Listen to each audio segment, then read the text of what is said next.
Welcome to Previously on X-Men, the podcast that looks at X-Men comics, movies, shows, characters, and more. I'm Hilary, and with me is my co-host, Eric Mickles. Hi, Eric.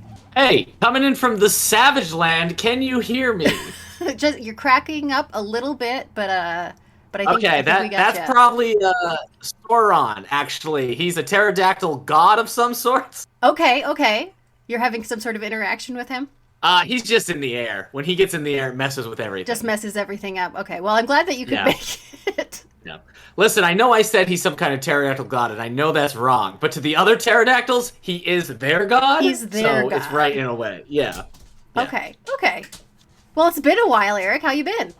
Good. I've been so good, and I'm even better, Hilary. Why? Because of what we're talking about today. Oh, what are we talking? So we've got an animated series episode, right? And it's been a few animated series. Those are your favorite episodes. They are my favorite. I'm really excited. Which one are we doing today? Well, it's season 2, and I say it's a highlight of season 2. It's technically episode 24. Okay. But it's actually the last episode before the 2-part finale of season 2. Exciting. So it is the essential Mojovision. Huh. Mojovision, starring your favorite character, Hilary. Maybe second only to Mr. Sinister. Mojo. Okay. Hang on just 1 second. Just hang on 1 second. Okay. All right. Yeah. Hey Nick. Can you come here a second? Yeah, hey, what's up? I gotta go. I gotta step out for just real quick. What's just going real on? quick. Could you just sit? Huh? I just have to, just for a second. I will be right back. Right. You stay here. I got my Mojo notes. Nick's gonna chat with you for just real quick. Okay? Okay, yeah, we're just gonna vamp. Okay, bye. Okay, what? You went really fast. Hey, man. Hey, whoa. Did you just hear a car start? Yeah, I heard some tires squealing. What? Is that... Hillary left. Yeah. I haven't seen her move that fast since BNL was having a yarn sale outside of their own house. Yeah, she was moving quick that day. She was. Hey, while we wait for her to get back, I'm wearing the X-Men shirt that you got me for my birthday. I love it. What a weird assortment. What a weird assortment. Yeah, it's got like the main X-Men cast that you remember from like the 90s Jim Lee stuff. Sure. But then you get X-Factor. Yeah. So you got like Strong Guy and Polaris. And then you have some X-Force representation because there's Cable and Shatterstar. And then you have Megan and Kitty Pryde from Excalibur? Was this like a We Are the World kind of situation where they were just like, hey, guys, come in here. Just whoever's in here, come on in. Everybody was just holding hands. Yeah. Everyone was just holding hands, trying to make a statement about mutantdom. Is that Howard the Duck? Somebody took a picture. That's weird. Yeah, that's Howard the Duck. Strange. He's considered a mutant by some. Okay, well, that's bizarre. Yeah. So, what are you guys doing? We're talking about Mojovision, the Oh my gosh. 24th animated series episode. Wow. Okay, that's that's a fan. Is that a Mojovision. fan favorite? I don't like it. I'm just gonna come right. I don't know. I Okay. would say my finger is far from the pulse of what fans like. Okay. So, What do you remember though? Is this like a popular episode of this series? who I remember. No, I have no idea. I mean, Okay. I like Mojo. I know you do. Yeah. I dig Mojo. I Yeah. think he's funny. Okay. I think he's got a time and place. I don't want every X-Men adventure to be Mojo. True. Yeah, that'd be a lot. But I enjoy Mojo most of the time. I do very distinctively remember watching this as a child in February of 1994 and just being like, "What's happening? Well, what's happening here today?" Season 2 is where I came in when they were re-airing it on Fox. Oh, okay. When the X-Men movie came out, the first. So this was maybe like the 3rd episode I ever saw of the animated series. And it didn't scare you away. That just seems like a really weird early entry point. Well, they scare me.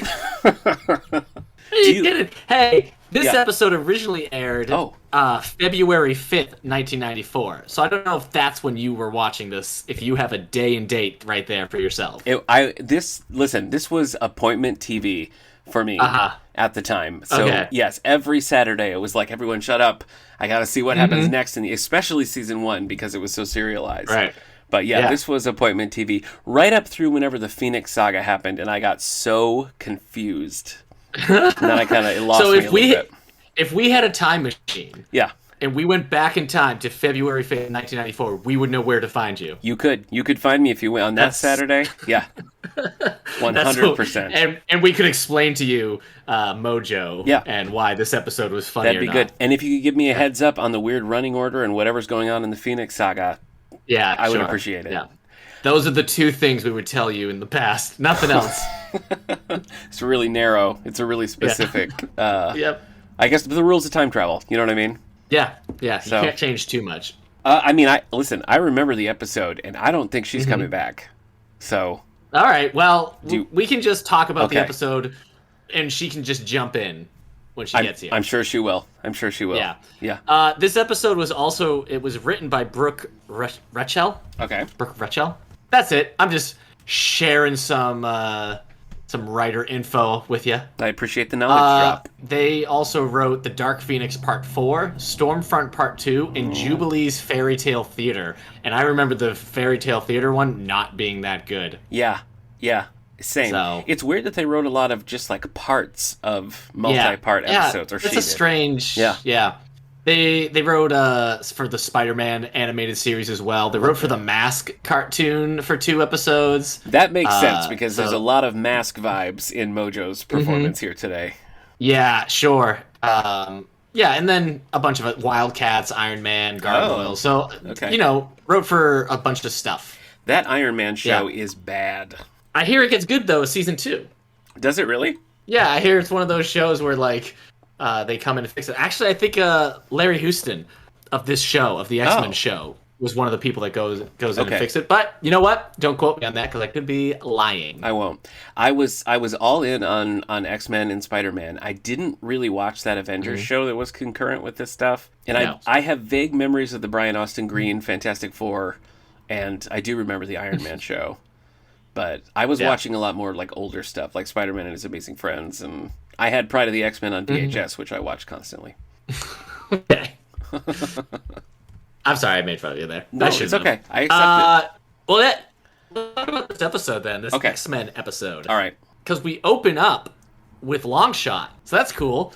I mean, he's just there to be kind of like a stand-in for an actor. That's it. I need you to tell me all the cameos in here, because I swear I saw Psylocke briefly in that opening Longshot sequence. Is she in there? You may have. She is. She's there. It's like in the montage where things are just flashing. Yep. You see her. It's very light purple hair. Yeah. So, I like that because it was almost a play on the X-Men animated series opening. Like it's reminiscent of the real opening, which I think is cool. Yeah, Longshot if this aired in what did we say, 94? February 94. Yeah, this aired in 94. Longshot wasn't really part of the X-Men anymore. He had been for a good part in the 80s after the Mutant Massacre. Him and Dazzler were, with Psylocke and they were all, he was part of the Australian years and everything. Okay. And then after they all got split up during the No Team era of like with the siege paralysis or whatever it's called. Okay. They got split up, and then Longshot and Dazzler never really rejoined the team proper. Yeah. For a long, long time. So Longshot was always kind of played as this like very fish out. He's an alien. He doesn't understand Earth customs. Yeah. His power is completely luck based. So he's a bit cocky, but he's not like a jerk about it. Okay. He's just kind of like good natured. And in this, none of that really comes through because again, he's just supposed to be like a star on Mojo. So is he like World. In the comics? Is he like primarily an X-Men character? Like that's his origin? Because I never associate him with X-Men. Ann Nesenti created Longshot in this I can't remember if it was 6 issues. It might have been 6 issues. It was a miniseries. And then he showed up in the X-Men, and Chris Claremont wrote him. But I don't know if she always meant for him to end up with the X-Men. But for a while then, he was, and has since been, an X-Men character. Okay. Like on the outskirts. An X-Men character as much as an alien from Mojo World can be. Right, of course. Yeah. So, yeah. And Dazzler, I was kind of bummed she's not in this episode. I was seeing Except yeah, okay. We see like 2, I don't know if they're supposed to be makeup girls or just like groupies. Yes. But it's Dazzler in her like Jim Lee 90s costume. Sounds like the jacket from your from Pride of the X-Men. Pride of the X-Men. But she's got the headband. But she has no lines. She's got the headband and stuff. And so I was wondering if that was supposed to be a silent Dazzler cameo. I'm going to count it. Yeah, that was definitely a silent Dazzler. I'm going to mark it down. Yeah. Anyway, Long shot. It opens with Mojo. Yeah. He's not happy. He's not happy with the ratings, I guess. No, and it's such a weird drop because you don't really get anything. You're just like right in there, and the music is like, oh my gosh, it's so funny. Weird, like almost like yeah. It's a weird vibe playing under Mojo this whole time, and it's just so atypical coming out. Because didn't you guys just come out of some serious episodes? You had the Beast. I want to say it was the two-parter. With the last you're right. It was Beauty and the Beast and A Rogue's Tale. Yeah. And both of those, I mean, the especially A Rogue's Tale is like a dark episode. Yeah, they're emotional episodes too for the characters. And then you got Mojo being like, "My ratings out, Bobby, what's happening?" A palate cleanser. When this started, my son was like, "Ooh, who is she?" And I was like, "No, that's no. You're looking at Mojo."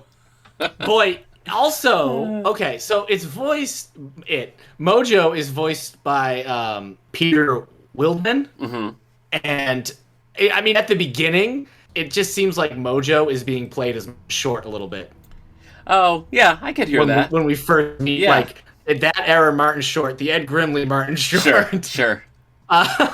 If in the movies they bring in Mojovision if they bring in Mojo ever, and they get Martin Short to voice him, that would be... Listen, you're saying the one thing that would change my mind on Mojo. Give me Mojo, but as played by Martin Short as Jiminy Glick, and I love this episode. Yeah. Then I love this episode. It's my favorite episode. Yep, that'd be great. I want to give you a high five, but you only have 3 fingers. That'd be pretty good. I agree. Yeah, so you're just not into Mojo's vibe at all. No, it's so unpleasant. That's the thing. It's just like right from the start, he like reaches in his nose and plucks these nose hairs and is like... He tells Longshot that the nose hairs have more talent than him. Yeah. It's just such a gross aesthetic that it's really hard to get over.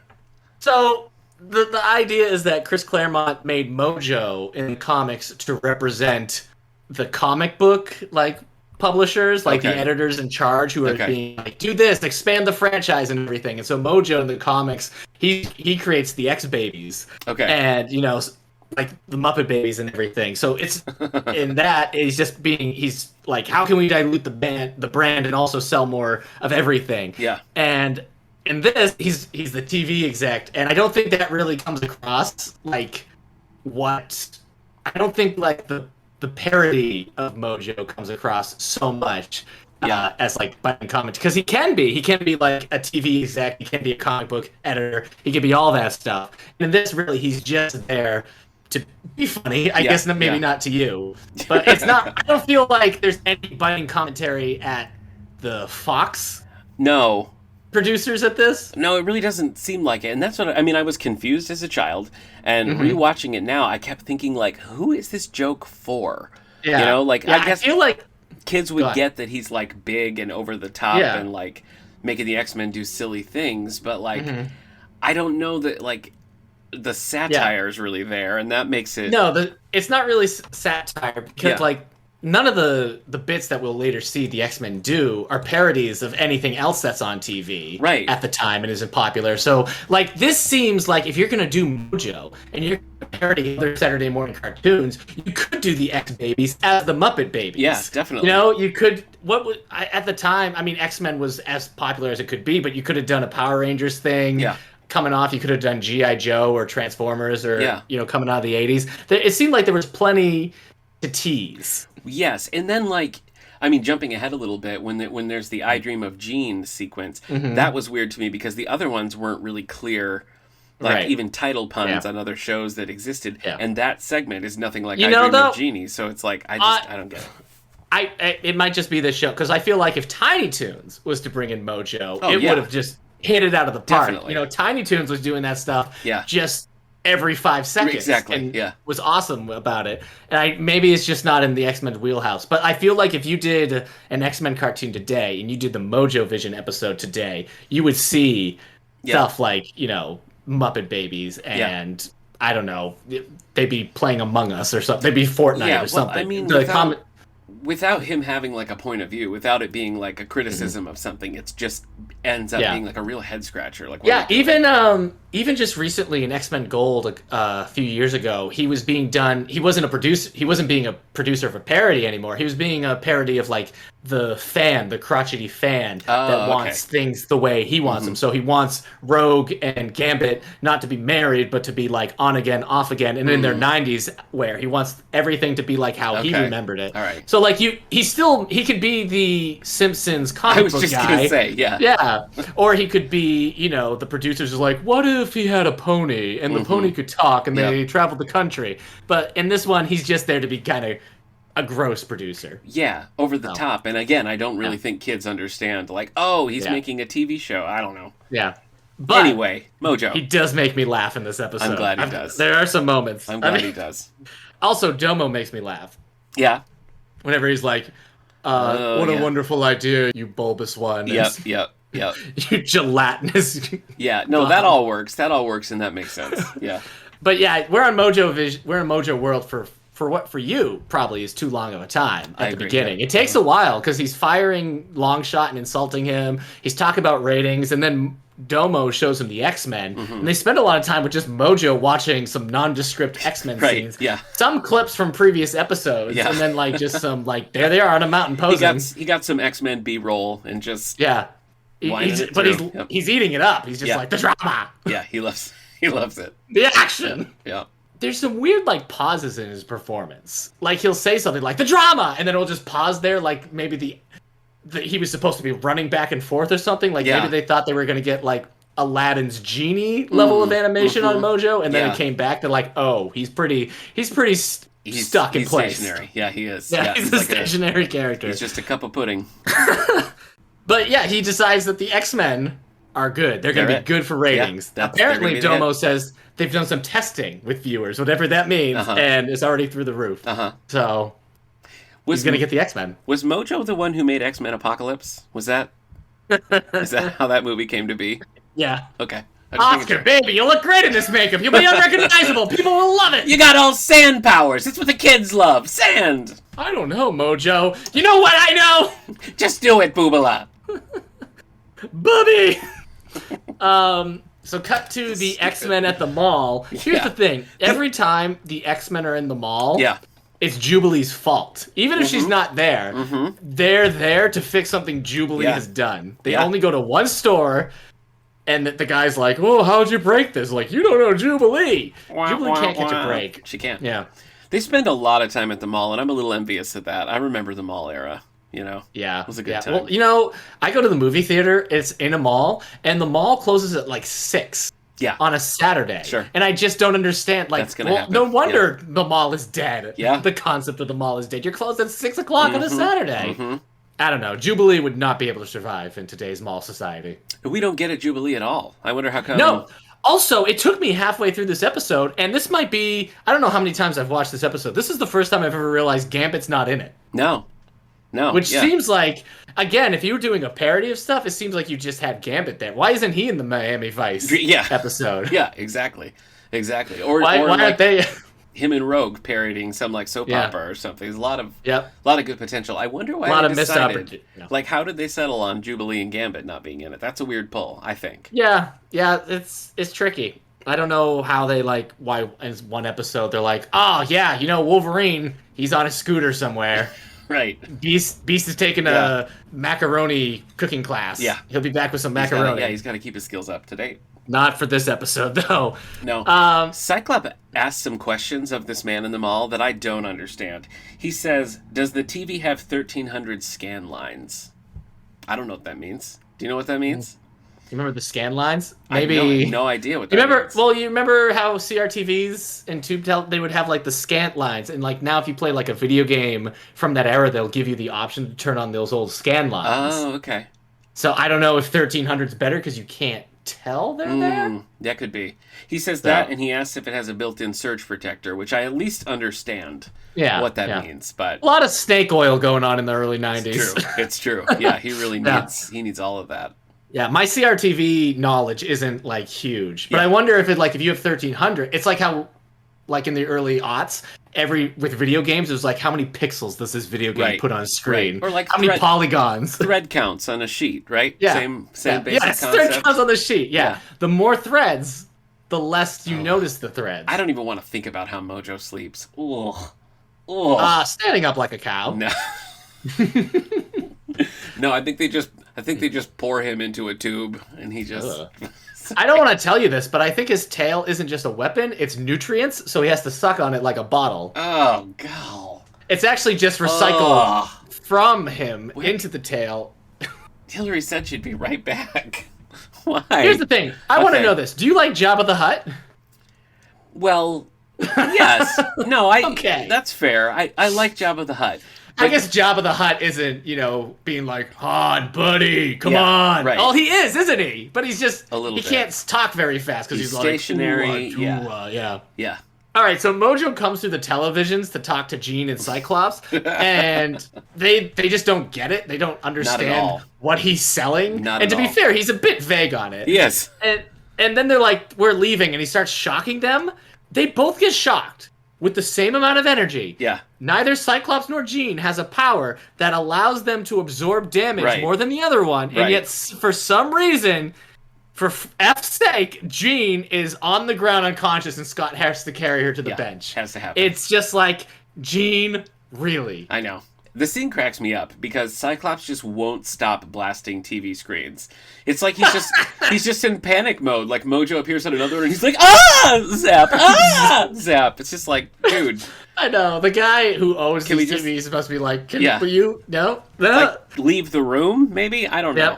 I don't know. Hey, do you feel like, and this is the first time I've ever realized this, or thought this, do you think Disher, I think it's Catherine Disher, who plays Jean. Okay. Do you feel like she has a Jennifer Connelly voice?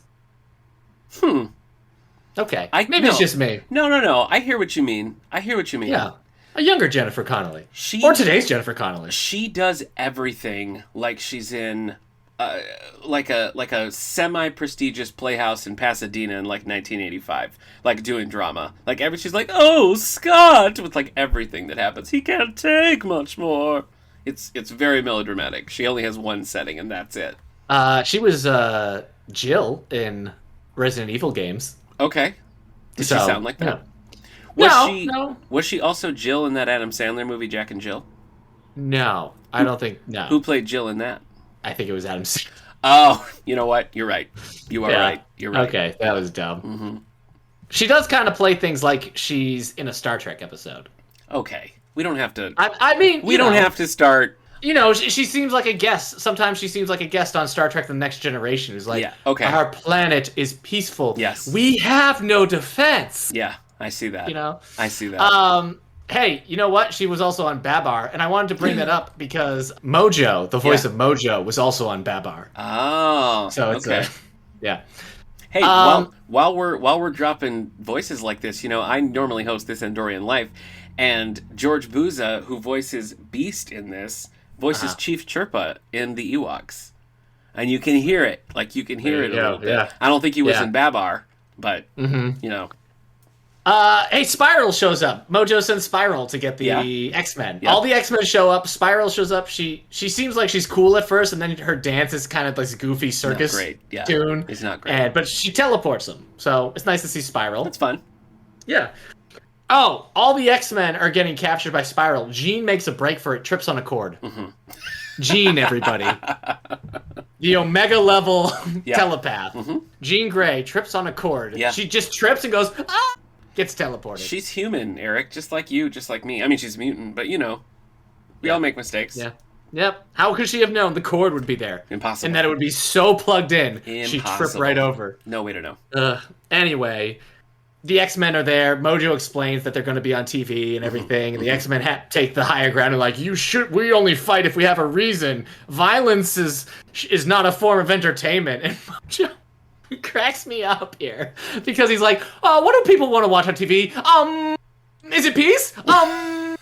Is it good politics? Okay. I will give you that one. I'll give you that one. So yeah. He just gets me. Again, I don't want a whole 13 episodes of Mojo, though if you did give me 13 episodes of the X-Men and Mojovision, I'd probably watch every episode. That'd be so much. That would be so much. But yeah, okay, so the first, he explains he's going to put them in episodes. They're making jokes about how they can't remember Longshot's voice. Right. Longshot's like, we'll see about that. Mm-hmm. to Cyclops and Storm in, what was it called? Miami something? Miami Yeah, it was. Yeah, I think it was kind of a Miami Vice like spoof a little bit. I do have to say I like the unusual pairings.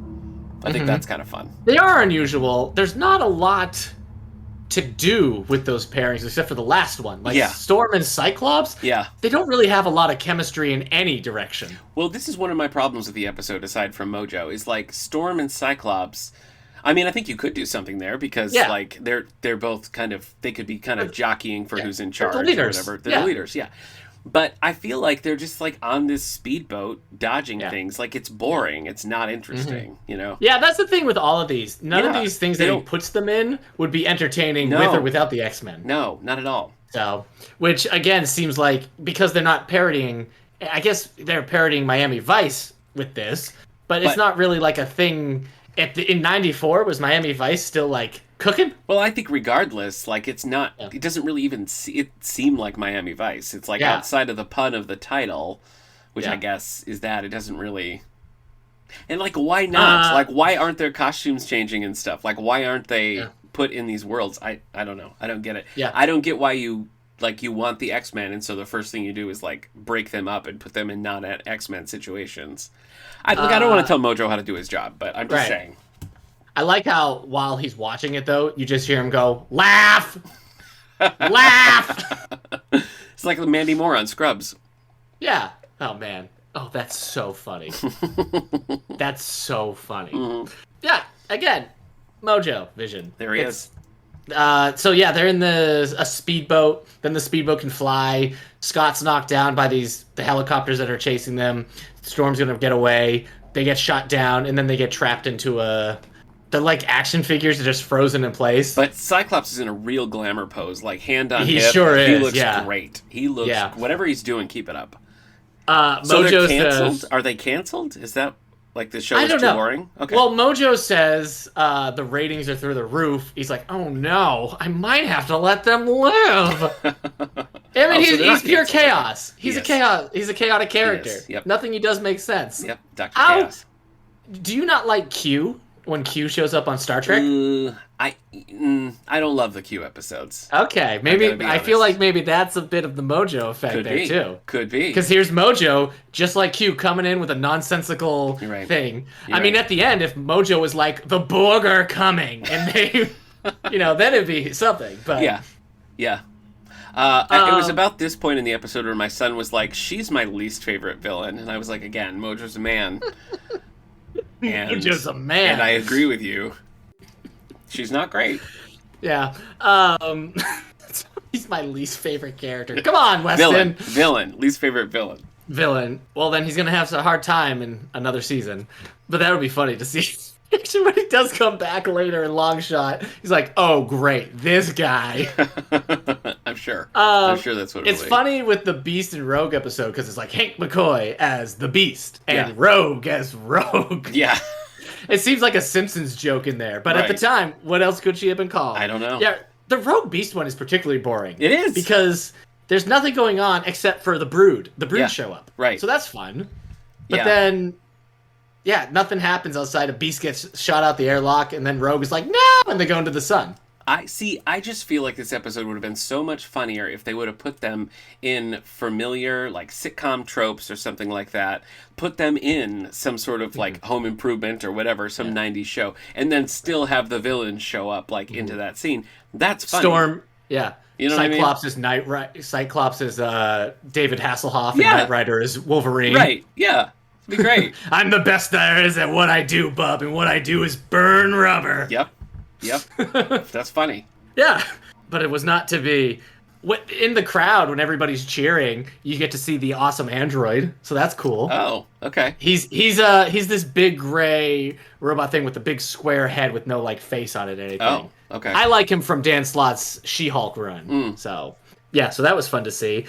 But yeah, again, then Wolverine and Jean go into their thing, and it's called I Dream of Jean, and it just seems so easy. You could do an I Dream of Jeannie parody. Right. Yeah. With Wolverine coming in. Absolutely, and you should play on the fact that Wolverine is in love with Jean. I thought that was why that they put them together. I was like, this makes sense. There's no character moment. That's the thing with the X-Men. There's no character moments, which is why I like the Mojo stuff, because Mojo is doing his character stuff throughout, like, whenever we see him, but the X-Men, they're just there. They're just action figures. Well, that's another thing that stands out to me, like, as an adult watching this. I feel like the show is usually so good at picking its good moments and really using the characterization. Yeah. I feel like this is kind of a rare episode where you could have swapped any of the characters in any of the segments, and it wouldn't really have changed, you know? But we do get to see Wolverine fighting a version of the Punisher. That's true. I thought you'd like that. Do you remember that dark time when you read, like, all of the Punisher Max series just back to back to back to back to back? Yeah, man. Couldn't see the sunlight anymore. Yeah, I do read a lot of Punisher when I can. Hard time. Yeah. You remember that time when I first got Marvel Unlimited, and it was like Ghost Rider, Moon Knight, and the Punisher, and it was just like I was only dealing with the anti-heroes whose hands are covered in blood. Morbius? Were you reading a lot of Morbius? No, I wasn't reading Morbius at the time. I just had to check. You also see the Imperial Guard, which is funny because in the future we will see the Imperial Guard in the Phoenix episodes. But here they make a cameo. Again, you know, they don't know the Tomorrow's Promise to No Man, and on television that's doubly so. It's really wise. So, yeah, I mean, they don't know. Are they ever going to get Psylocke in the show? They do eventually, but it takes a long time. Yeah. And same thing with Dazzler. She's in the Dark Phoenix episodes, but I almost want to say, I can't remember now, but I feel like Dazzler's in her 70s gear when we see her. Oh. I tell you what, the best version of Dazzler is the Pride of the X-Men costume. Good. It's pretty good. With that blue costume, but then also the jacket. Yep. That's just gold. It's a solid look. Can I ask you, does Ms. Marvel ever get out of that box from the Rogue episode? In this series? Yeah. Oh, jeez. Oh, boy. To be fair, it's not really Ms. Marvel. It's a version of Ms. Marvel. Is it, though? I mean, it's a sentient... Is it? Luckily, as Wolverine's fighting the Imperial Guard and the Punisher and other people, Jean realizes, even though he's been saying it nonstop, that this is a show. Yeah. This is just electronics. I'm Jean. So she messes with stuff. Yeah.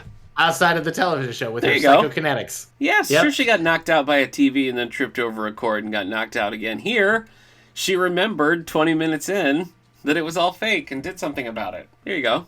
Yeah.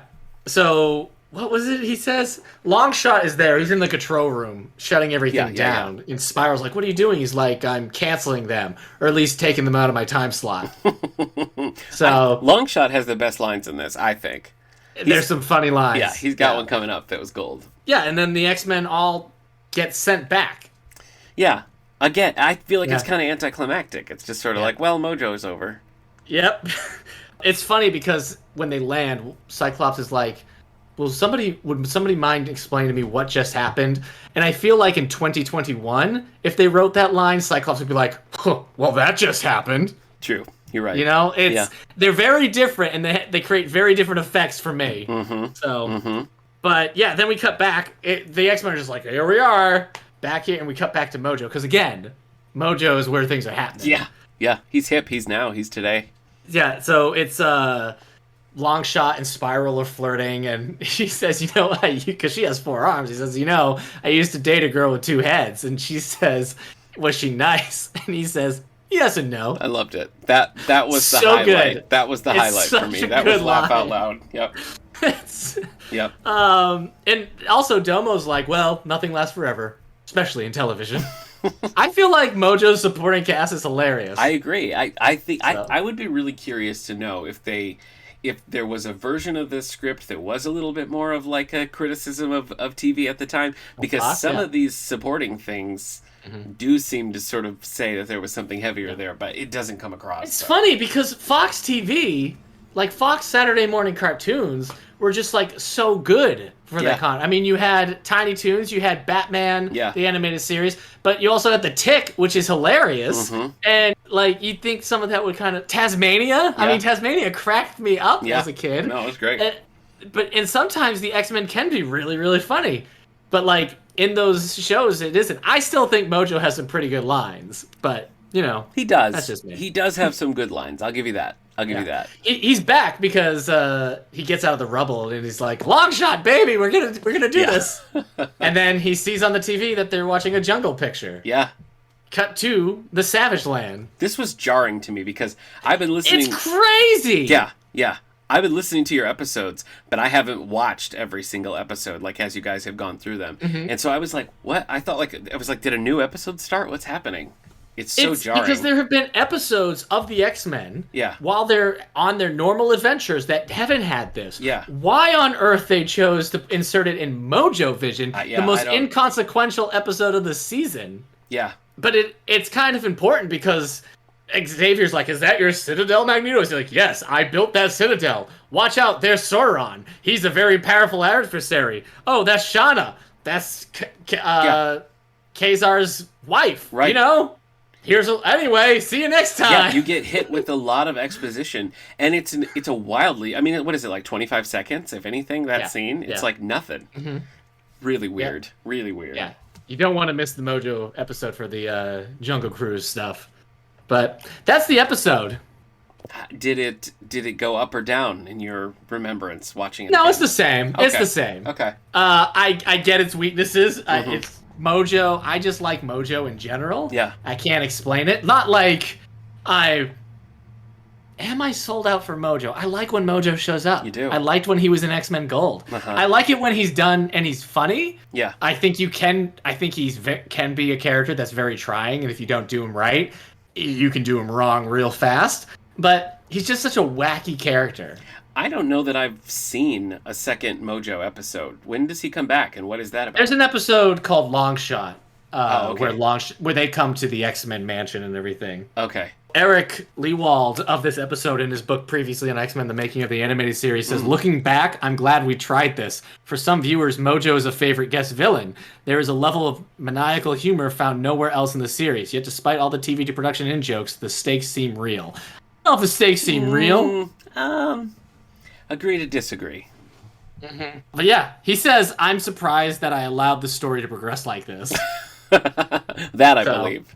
Because he's usually pretty good about making sure that the X-Men stuff is coming through, and it just isn't. It's just the X-Men are at the mall, then they're on Mojovision, and then they're back. Maybe that's your answer for why we got the tag in this episode then. Maybe there was a little bit of like, this doesn't really feel like a serious episode, and so they tossed that in. All right, so this still does nothing for you. It seems like you almost actively dislike this episode. Oh, there's no almost about it. I do dislike this episode. I think mostly because of the missed opportunities. Like, Mojo is annoying, but I think if, like, the segments with the X-Men in the episodes would have hit, I could have forgiven it. But because they don't, I'm just like... For real, yeah. If they were parodying the Batman animated series and had one of the X-Men in, like, that opening Batman intro. Yeah. But you know what? The X-Men, they had higher ratings than the Batman animated series, but the Batman animated series had so much more production money. Yeah. And animation quality and stuff. And I feel like you can tell, watching any episode, that the X-Men animated series has its limits when it comes to animation for sure. and production they can do. And, like, give them the budget, you could do a very funny, like, Mojo parody and stuff. But, like, in this, I mean, they have to kind of use the assets they have. And that's so interesting, like, when you look at it now, where the fortunes have completely reversed. But it seems like at this time, DC was the one that was, like, on top, and Marvel was kind of like, Marvel was the Pepsi, you know? And I feel like... Yeah, well, I mean, it was X-Men and Spider-Man, and like you said, those other cartoons just couldn't hold a candle. Nothing clicked. Nothing clicked. Those two. Yeah. So... Yeah, Batman still looks great, though. Batman the Animated Series, I mean, with the remaster and everything. The fact that they drew it on black backings, I think, is just brilliant. Yeah. And you do see the weakness of animation. I think in this episode, there's a couple times, Storm in particular, like, her face really contorted, and there was some weak moments animation-wise. Yeah, it's not the same thing. I mean, I feel like the Batman animated series did episodes where they did parodies of stuff, and, you know, like, multiple seasons, and they just had the money to go for broke. Yeah, I guess that's true. For that stuff. All right, well, I still give this episode a thumbs up. Here's why. Okay. Because it comes right before Reunion, both part 1 and 2, which is the big finale with Mr. Sinister in the Savage Land, with all the characters with Sauron, where everybody thinks they're going to die. It's got Scott and Jean and their big drama and everything. So it's like a very dramatic two-parter ending of the season, and I feel like putting Mojovision right there before it plays well. It probably plays better when you're binging. Like, if you're watching all the episodes at once, I think it plays a little bit better because it is a break between some serious episodes and then some serious episodes. But if you're watching this on a weekly basis and you're like, okay, see you next week. Right, yeah. Yeah, that's true. I mean, structurally, when you've got... Because it really... Even the Beast Carly episode was pretty heavy. When you got heavy, and then you end heavy. Yeah. Carly. Yeah. It does make sense to plop a goofy one in there. I just don't think this one was firing on all thrusters. I mean, this is the goofiest episode. This isn't the worst episode the series will produce. It's not even the worst goofy episode the series will produce. Okay. That's probably... I really don't like the Jubilee fairy tale thing. And I like the Kitty Pryde fairy tale issue of the comics. Yeah. But the Jubilee one has the bad animation that they get in the last season, and it just doesn't work well. I'm sure that was inspired by the Kitty... It's the Kitty Pryde episode for sure. The Kitty fairy tale issue is pretty highly regarded, I think, just in general. Like an X-Men people love that issue, so it makes sense, and Jubilee is kind of the stand-in there, but... Anyway, it's not a great episode, I guess, all around, but I dig it. Okay. I don't know. Should we just keep going on? Until she gets back, should we just keep talking about, like, other stuff? Oh. I am so sorry. I am back. Oh. Where were we? Bye, Nick. I just had to take care of something real quick. So it had nothing to do with what we were doing. Actually, Nick and I were just catching up and stuff, so we still have the entire Mojovision episode to talk about. Oh! Well, that's fantastic. I'm just kidding. We talked all about it. We don't want to bore the listeners with another hot take. Well, I didn't like it at the end. Yes. Real quick, you hate Mojo like you just hate him. I do, truly. Yeah. I do truly hate him, yes. You hate him more than Mr. Sinister. Yes. At least Mr. Sinister serves a purpose. He's got a goal. Sinister serves only himself. Yes, that is true. Well, Hilary, you missed talking about a silly episode. Oh, well, that's a shame. That's okay. I'll catch you next time. Yeah, when Mr. Sinister shows up for two-parter. Two-parter, Mr. Sinister. Yeah. So next time we're going to be talking about... Where'd it go? Reunion. Oh. Yeah, the two-parter finale for season 2. Yeah. I remember it always feeling pretty epic. Well, we'll see, because we'll see if you were but a child. Or were you? Well, the last time I watched it might have been a couple of years ago, so... Honestly, the last time I watched season 2 might have been right after I got married, so that's like 2012. Okay, so a child at heart. Mm-hmm. Yes, for sure. Okay, excellent. Thanks for taking care of that for me, jumping on the grenade. Yeah. I appreciate it. Well, you and Nick, but I guess you would have done it anyway, so... Yeah, I would have talked... I'll talk Mojo right now if you want to. No, don't bring it back. All right. I'm closing the episode. All right, the episode is over.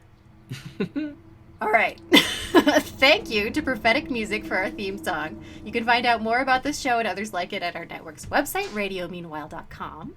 Follow us on Facebook or Twitter at Previously on X. Please rate, subscribe, or share the show wherever you get your podcasts. And thanks for being with me today, Eric. Yeah, no problem. The 5 minutes that I was here. As long as Sauron, keeps out of the skies and stuff, stops messing with our Wi-Fi connection, I'm good. Okay, well, you keep me updated on the Savage Land situation. Yeah. Honestly, I'm stealing... You're a resident at this point. I'm stealing Wi-Fi from Magneto Citadel, so... Hey, that's consistent right there. Yeah. That'll be good. His password was just Magneto, so I don't think you totally understand. But you know what? He's an older guy. He's very old. My password's my name, so I remember it. That way he remembers it. Yeah. It's good. It's useful. Okay. All right. Yeah. Well, thank you. See you guys next time. Bye.